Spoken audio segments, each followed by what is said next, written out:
to the Nevada Patriot Podcast with Matt Sadler.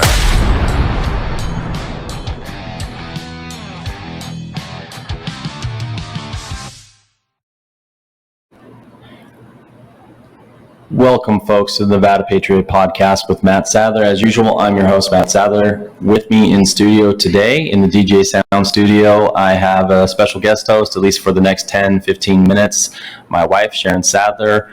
Welcome to the show, Sharon. Well, thank you for having me. I was about to say welcome to you, Matt. Oh, I felt very welcome. Thank you are welcome. I feel at home here. So today's show is brought to you in part by G. Dallas Horton and Associates. If you're in an accident or find yourself in need of legal questions and expertise, trust a name that is local and known in Southern Nevada for decades now. G. Dallas Horton and Associates, 702-380-3100. Not only is he an excellent attorney, he gives excellent advice. He is involved with the community. He cares about our community.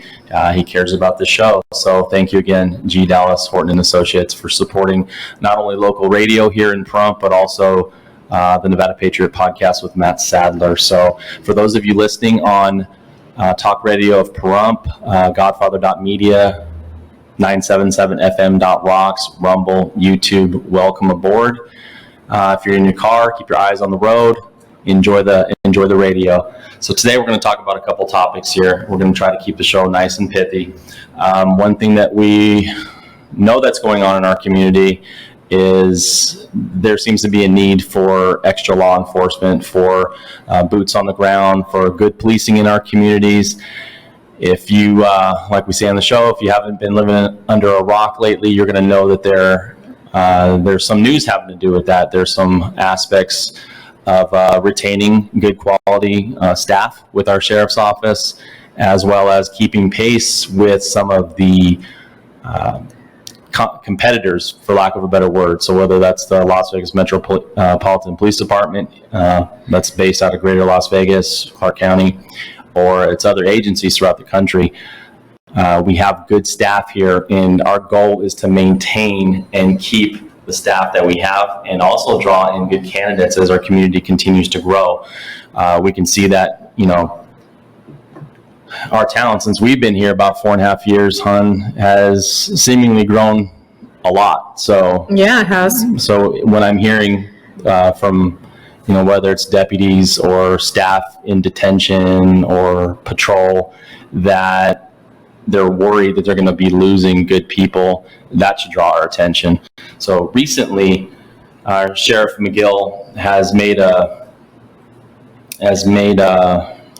request, I guess, for lack of a better word, to our Nye County Board of County Commissioners here in Nye County, expressing a need and an apprehension that we're going to be losing good quality people here, and we need to retain them. So in an effort to keep up with wages throughout different counties in Nevada, he's kind of putting it on the county commission to reopen negotiations. Because if for listeners and viewers that don't know, there are different service unions involved here in our community when it comes to NCSO. So there's like a sergeant union, lieutenant, the regular law enforcement officers. They are part of a union. So from term to term, they have contracts that both sides are kind of bound to. However, I understand contracts. I understand when people sign on the dotted line, they are bound to what they signed for. What we're experiencing now, whether it's right or whether it's wrong, if we're losing officers, there might be a need to come to the table and renegotiate contracts, because at the end of the day, say we were like a community that you've heard on the news recently, I think it was out of Minnesota, an entire sheriff's office quit, including the sheriff. So this community, I'm sure it's smaller than ours, is without law enforcement. And I'm sure they had a contract. They agreed to certain terms. But at the end of the day, if you don't have law enforcement, who ends up suffering out of that? The community. We do. The residents. So when I look at leadership and there's a problem, if the problem is not being rectified, a true leader is not going to be able to sit there and back down and and say, well, it's a contract problem. It's not my problem. Well, if you're the leader, if you're an elected official and you are responsible for your community and your constituents, you have to lead in some way, shape, or form. I don't know how you feel about that, hon, but at the end of the day, when your house is being burglarized or you're in dire need of law enforcement, is it going to be enough if are we going to have solace in knowing that the commissioners and the leadership in our community did everything they could, but they were bound by a contract? So sorry, the contract states that we couldn't give the officers a raise. Sorry that they all up and quit, but it's the contract. And first of all, I don't understand why there's not a huge thank you, number one, to our sheriff's department, to our first responders. No. They put their lives on the line every single day. Every single day. They're the ones that they're the first ones out there. They're the first ones to respond. They're the first one. They deal with people's crazy when they see sides of people that, everybody doesn't see on a daily basis. They get they have to go home with it on the things that they see and how they handle and do things. These people, our first responders, our sheriff's department, they have families, they have a life, they have their mental health, and it's just, I don't think that they're thanked enough, and I think it's absolutely ridiculous that they are underpaid by over 20% compared to other places that they're actually throughout the country. I remember when I lived in New York City for a short while after 9/11, I met a lot of first responders after the 9/11 towers when they got attacked, and they were telling me, because Vegas girl, when we retire, we'd want to go work at Metro because Metro, their pay is good. And they take care of their officers. So I don't understand. We're an hour away from Clark County. We're Nye County. I understand that we are a small town, but when I hear about money being brought into our county and we have the money there, it's absolutely insane that our officers are not getting that. Yeah. And I'm a firm believer on getting them the money that they deserve, because. I'll keep on going on and on. 2003, remember my accident? Mm-hmm. I was on 160. My friend was driving. She lost control of the car, and it flipped like 5 or 6 times off the side of the road. First responders, right? Who helped me? Them. They helped me. They were out there. It's just, we don't give them enough gratitude. We don't give them enough thank you. There's not enough thank yous, and at least we can do is pay them what they deserve, and get them also home safe to their families too. They need more. They need better. Yeah, and I think in speaking with many of them, and I speak to a pretty good spectrum of Nye County Sheriff's Office, agency employees, whether it's in detention or civilian side or patrol side. I don't think what they're asking is they need pay to be equal, for instance, to what people are making in Las Vegas. Because when you do the math on the salaries, I think there was an average of like an $11 per hour disparity, and I know that's something that's not very feasible for a smaller county like us. We don't have the tax base. We don't have the revenue that Las Vegas has. We don't have the Las Vegas Strip and all the gaming revenue and different tax sources that we can tap into. But when we see recently through this, it's an offshoot of ARPA, American Rescue Plan, we have access to these funds, close to $12 million. I know some of it's already been earmarked or promised in certain avenues. So let's say there's $5, $6, $7 million that we can use. Why not create some kind of incentive or some kind of plan, retention, bonuses, something that we can augment some of these folks, give them incentive to stick around. And also, at the end of the day, we've all worked jobs where it's not necessarily money that's going to make us happy. It's acknowledgement. It's other avenues of your employer and the people that you're serving to let you know that you're doing a good job. It keeps you motivated. It keeps you ready to do a good job for your community. And like you said, I don't know that we do that enough out here. And I don't know, and I'm not going to cast aspersions and finger point at some of the elected officials or a lot of the I hate to say it, but power brokers, because let's face it, community, there are people in our community, whether it's elected officials or sometimes it's people maybe in the bureaucracy that are higher up, that are making the decisions, that are setting the tone, that are setting the policy. And I don't always think they see the same way as we do. I don't think so either. And their agenda might not be the agenda of your average Parumpian or average Nye County resident.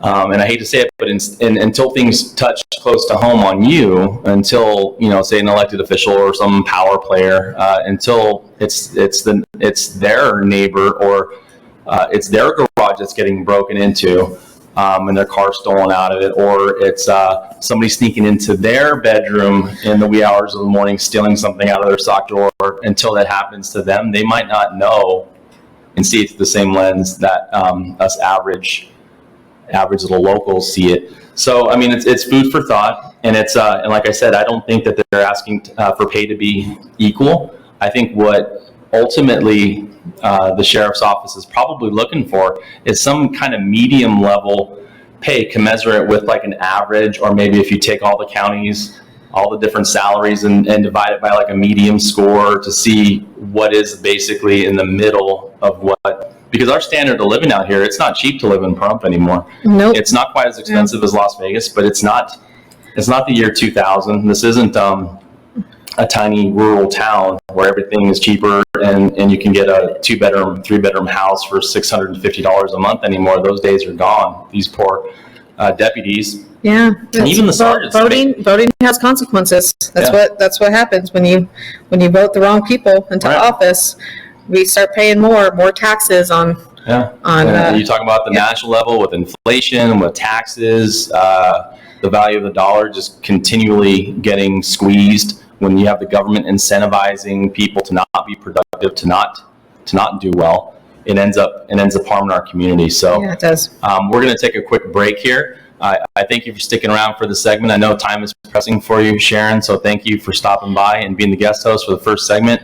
And thanks for having me on. And I'm going to probably keep on pushing this issue because I really believe that also being, my grandfather was a wonderful man and stuff, and he was an officer, and I respect our officers, our first responders, and if there's money out there in the budget, that's who it needs to go to. So I'll be an advocate. I'll keep on speaking about it. Thank you for having me, and God bless. All right. We'll tune out for a quick message and be back with the remainder of the show. Please stick around. Thank you. Election day is around the corner, and you'll soon have a million choices to make at the ballot box. But right now, your number one choice for freedom is a no-brainer. It's Matt Sadler with a Hope Bail Bond. Choose Matt Sadler for your Nevada bail bondsman. Matt Sadler has been your number one local bail agent 3 years running. Nye County. Let's keep Matt Sadler in his office. For the best way out of jail, call 442-BAIL. He's Matt Sadler, and he approves your freedom. Welcome back. So see, I didn't lie. It was a very short break. So that's what we're about here at the Nevada Patriot Podcast. We want to keep the show moving. To not beat a dead horse, just to throw some my last 2 cents on that. Just know, county commissioners, anybody that's listening in power, again, I want to reiterate, we're not asking for the same pay for the officers as Metro, but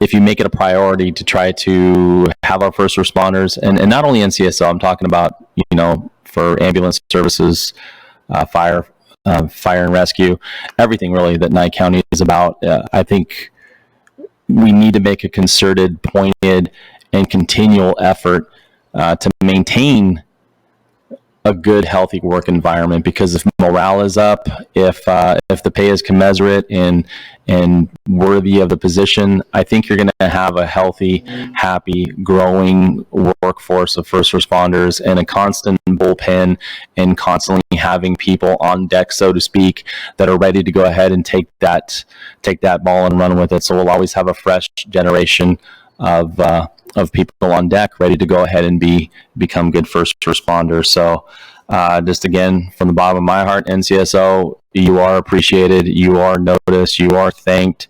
I don't want to turn this into a huge butt-kissing segment for NCSO.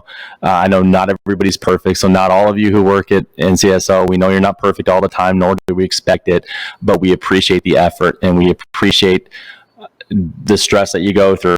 And in light of that, how you react, how you respond, how you maintain professionalism, and how well you guys are trained actually for all these different circumstances and situations that pop up when you are a rural peace officer. It's a different ball of wax. It's tough. But I'm telling you, it's worth it. I know people, I grew up in Las Vegas, so I know people my age and older, family members and friends who are part of Metro out there, and just know that the grass necessarily is not always greener.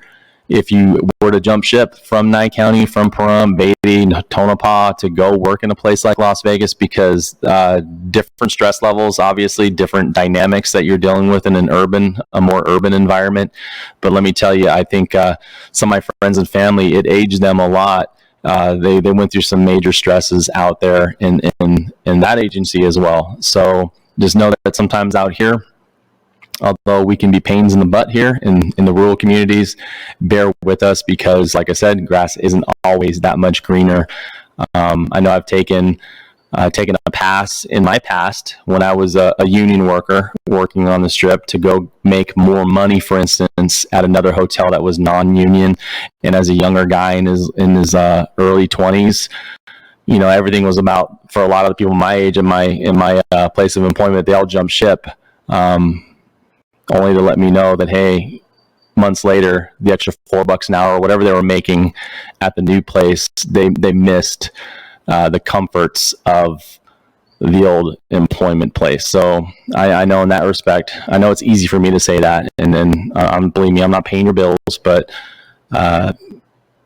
sometimes it's not worth the extra money to go to a higher density population to do police work. So keep that in mind. As we're moving along, I just want to let some of our listeners, some of our viewers know to save the date. And this is important. This is a good thing coming up. So right before Veterans Day in November, and it's actually the night before the observed holiday, which is Friday the 10th, we're doing Friday the 10th is the holiday, but our event that we're planning here, which is a candidate town hall and real debate, November 9th. That's a Thursday. Now, the events are going to be starting at around 2:30 p.m. at the Bob Roode Community Center here, and everybody knows it's right there next to Patriot Park, very kind of centrally located, so that all the neighborhoods, it's not too big of a drive for any single person out here, relatively easy to get to. So the corner of Basin and 160, basically across the street from where we're at, kind of near Home Depot. Well, there's a little siren going on here, so you can kind of tell where our location is. We're close to the fire station here. So, yeah, hope to see you November 9th. The actual debate in Town Hall inside the Bob Roode Center will not begin until closer to 5:30, but what we're hoping to plan around 2:30 is kind of a meet and greet. The candidates are going to be set up out there. Hopefully we're going to be, and this is just the preliminary stages right now, so don't hold me to it, but hopefully we'll be barbecuing some burgers and dogs out in the near the Bob Roode Center there. And where maybe some of the candidates can put on an apron, grab some barbecue equipment, some tongs and whatever else, some butane, and start helping with the barbecue and kind of reach out to the community. So the actual event itself, though, starting at 5:30, is going to be a ticket-based event. We're going to set up an Eventbrite link. It's not ready yet, but we are going to encourage folks to reserve their seat through Eventbrite to guarantee that they're going to get their butt in a chair during the event, Because the Bob Root Center, we're thinking can hold maybe between 125 to 150 people comfortably. There might not be that many more than 125 chairs, so once those fill up, it's going to kind of be standing room only. Our goal is to have United States Senate candidates. A couple of them have already committed to being there. I know you think it's early for campaign season, but trust me, it's going to hit us like a ton of bricks. This is our chance to have a voice, to see what the candidates are about, and also to hopefully, in some ways, shapes and forms, to help shape policy here in our community, here in our county, our state, and in our nation. So the U.S. Senate candidates are going to be welcome up there. Also, what we're looking to get on stage, U.S. Congressional District number 4. So that's the House of Representatives. We're hoping to have candidates that are running for that office to be invited to this event. Now, me being a Grassroots Conservatives of Nevada is hosting this. So this is going to be geared toward the Republican primary candidates. So to you Democrats out there that are planning on running, I'm sorry, this forum might not be for you, because it's going to be for the Republican primary candidates for these races. We're also welcoming aboard on the Republican side, again, county commission candidates here locally in Nye County. So there are, I believe there are 3 seats open again. So I'm believing it's District 1, 2, and 3 for county commission. So if you have not announced yet your candidacy, or you're planning to, or you are an incumbent in one of these districts and you wish to take part in this town hall candidate forum and debate, and I hope you do, please contact me. You can contact me to RSVP or start the dialogue with me at 775-382-2516. Reach out to the show, thenevadapatriot.com, or the co-host of the event, Grassroots Conservatives of Nevada.com. There's going to be communication links on there. More information on the event details will be on there, and of course the link to Eventbrite. So for you candidates, and you people that wish to attend the town hall, now this is going to be a real debate. So in other words, we're not going to have a moderator up there filtering the questions, and I'm not pointing fingers at any one particular moderator, local or national or anything, but I myself am fairly bored with most debate formats. I think it's more like just a basic vanilla Q&A. We're going to actually have obviously a moderator, so it looks like I will be moderating. We're going to probably have, timekeeper. We're going to have Phil Donahue-like people running up and down the crowd. So when there's a town hall question and your ticket is called for your question, we're going to run a microphone to you. And this is a no-holds-barred question. The question is going to be what the question's going to be. I'm not going to sit there and filter through cards on what questions I think are going to make some of the candidates feel comfortable or shine anyone in particular in a nice light. They're all going to be standing on their own 2 feet, sitting on their own butts, and answering their own questions. And if there's some give and take and some back and forth between the candidates, that's good and healthy. I think that's a healthy thing. I will be making sure that time-wise it's going to be fair and allocated properly, and we're not going to be favoring any candidates over any other. So everybody's going to have, on paper, to the best of my ability as a moderator and the best of my timekeeper's ability as a timekeeper, to make sure that everybody has a fair shake, the same fair amount of time. And if things get off the rails, I'll interject, but I'm not up there to kind of be the drill sergeant and commanding and demanding what these candidates are going to say. They're there to represent you. You're not there to listen to me hammering a gavel and causing order. You're there to listen to what your candidates are about, and you're there to have them answer some of your questions. So to me, that's an exciting thing. So again, mark the date, November 9th. That is a Thursday. If you can't get there before 5:30, around the 2:30 time, where you're going to get to meet and greet some of these candidates before the event starts, make sure you show up there before 5:30. Make sure you go to Eventbrite, register for your ticket or tickets on the link. We're not going to be charging for tickets. There probably will be refreshments there, and then modest donations would probably be requested for some of those refreshments. So whether that's soda, chips, water, bottled water, stuff like that, we're probably going to be having some of that there. So proceeds are going to actually promote and help a 501c3 local charity here in Pahrump. We're not here to collect money, to make money, to form a super PAC, with your funds. This is going to be done for the betterment of this community and to make our voices, our opinions here in Nye County matter more, because I think we are an important battlefield junction in the political discourse process. We should be valued. We're kind of like a gateway, kind of like a median between the greater Las Vegas area and the rural communities and up north toward Washoe County, where, we could be a bellwether, and I think we're important. And the more we get involved, the more we talk to our neighbors about politics, the more we are an informed electorate, the more these politicians and these people seeking office are going to seek our vote. So that means we're going to get to shape some of the policies that are going on locally, statewide, and nationwide. So I hope you join it. Again, details are going to be blasted all over Facebook soon enough, all over Nextdoor, on our website, grassrootsconservativesofnevada.com, thenevadapatriot.com, and you can always call or text if you have any inquiries at all at 775-382-2516. Again, it's going to be half the section is going to be some questions that our group, Grassroots Conservatives of Nevada, are putting together for the candidates. So there's some semblance of some order there. And then the other component of the event is, like I said, it's going to be actual town hall questions from a microphone, and everybody's question might not get asked. So we're going to basically have raffle tickets, right? You're going to put your name and your number. You don't have to put your question, but just your name and your number or small bit of contact information on your ticket, so that when your name is called, raise your hand, we bring the microphone to you, and you ask those candidate the question that you desire. So I want to take this time to thank you again for listening, for watching at the Nevada Patriot podcast.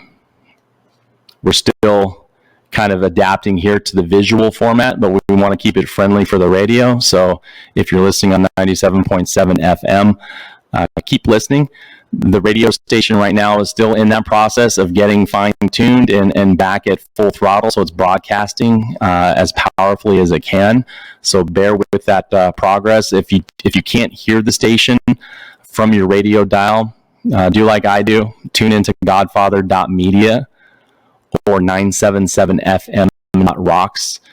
Catch this show and any show that we've ever put on. And so whether it's just the audio format or the visual, you can catch it at Rumble or YouTube or at our site, thenevadapatriot.com. So that's about they're gonna do it for today. So again, I appreciate you. I love you listeners. I love this town. I love this county. Keep being strong. I know that a lot of the news cycle is beating us down. There's a lot of travesties when it's happening in Hawaii. We dodged a bullet with this last tropical storm that was not really quite a direct, powerful hit on our community, but I think it was a wake-up call to make sure that we're ready in case stuff happens. I think we did a good job as a community. We listened to our leadership, and they did a good job by keeping us safe. So credit where credit is due. Thank you, Nye County Sheriff's Office. Thank you, County Commissioners. Thank you, Emergency Management. You guys did a good job by keeping our community safe this past weekend. So without further ado, and I won't take up any more of your time. Thank you again. Love you guys. God bless you. Thank you for listening. Tell a friend and join us next time. After you catch your breath, check out thenevadapatriot.com for more content, advertising opportunities, and to give listener feedback. That website again is thenevadapatriot.com. Until next time, Patriots, stay American.